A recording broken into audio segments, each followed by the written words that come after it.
मैं नौकरानी नहीं। नंदिता थकी हारी बैंक से लौटी और घर की डोरबेल बजाई। 2 बार बजाने के बाद भी दरवाज़ा नहीं खुला तो नंदिता को लगा आज बाहर ही न रहना पड़े। खैर, तीसरी बार में जाकर कहीं दरवाज़ा धड़ाम से खुला और उनकी इकलौती बेटी रचना ने यूं घूर कर देखा जैसे नंदिता घर आकर कोई गलती कर दी हो। नंदिता सोफे पर निढाल पड़ गई और वह बोली, पानी पिला दो रचना। मैं आपकी नौकरानी नहीं। दरवाज़ा खोलने के कारण वैसे भी मुझे अपना काम बीच में छोड़ना पड़ा है। मैं और समय बर्बाद नहीं कर सकती। यह बोलते हुए उनकी 18 साल की बेटी रचना अपने कमरे में चली गई।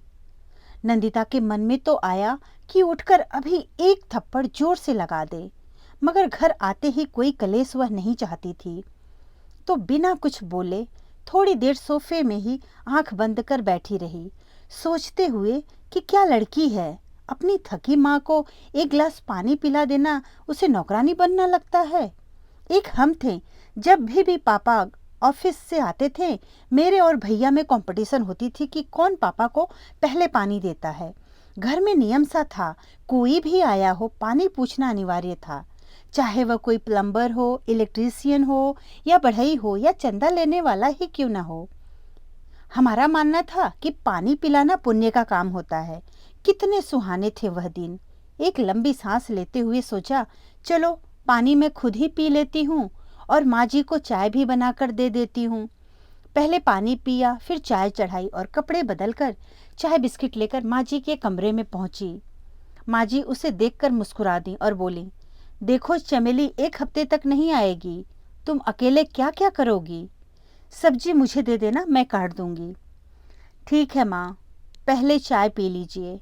आपने दवाइयाँ समय पर ले ली थी ना। हाँ, तुम चिंता मत करो मेरी। जब से चमेली उनके घर की बाई 1 हफ्ते के लिए गांव गई थी, तब से नंदिता महसूस कर रही थी कि घर के छोटे मोटे काम भी कोई नहीं कर रहा। घर तभी घर होता है जब सदस्यों में प्रेम व समर्पण की भावना हो, एक दूसरे की परवाह, ख्याल व चिंता हो। जहाँ मैं तुम्हारा नौकर या नौकरानी वाली बात ना हो। दूसरे दिन सुबह जल्दी उठकर नंदिता ने सारे काम कर दिए। आज उनके पति अभिनव को 4 दिन के लिए बिजनेस के सिलसिले में दूसरे शहर जाना था। सुबह की फ्लाइट से वह निकल गए। फिर नंदिता को ध्यान आया कि रचना अभी तक कॉलेज नहीं गई। रचना के कमरे के बाहर से ही आवाज़ लगाया, क्या कर रही हो रचना? आज कॉलेज के लिए देर नहीं हो रही है क्या? माँ, मेरा सफ़ेद कुर्ता नहीं मिल रहा। आज वही पहनकर जाना है। कॉलेज में एक ड्रामा प्ले है, मैंने उसमें भाग लिया है। यही ड्रेस कोड है, सफ़ेद कुर्ता व ब्लू जींस। प्लीज़ ढूंढ दो ना माँ। नंदिता बोली, देखो रचना, मैं तुम्हारी नौकरानी नहीं। फिर धीरे से रचना को गले लगाते हुए कहा, मैं तुम्हारी माँ हूँ और तुमसे बहुत प्यार करती हूँ। तुम्हें हैरान परेशान नहीं देख सकती, इसीलिए चलो मिलकर अलमारी लगाते हैं, कुर्ता जरूर मिल जाएगा। थोड़ी देर में ही कुर्ता हाथ में था। नंदिता ने कुर्ता प्रेस करके रचना को दिया तो वो काफ़ी लज्जित महसूस कर रही थी। फिर नंदिता अपने ऑफिस और रचना कॉलेज निकल गई।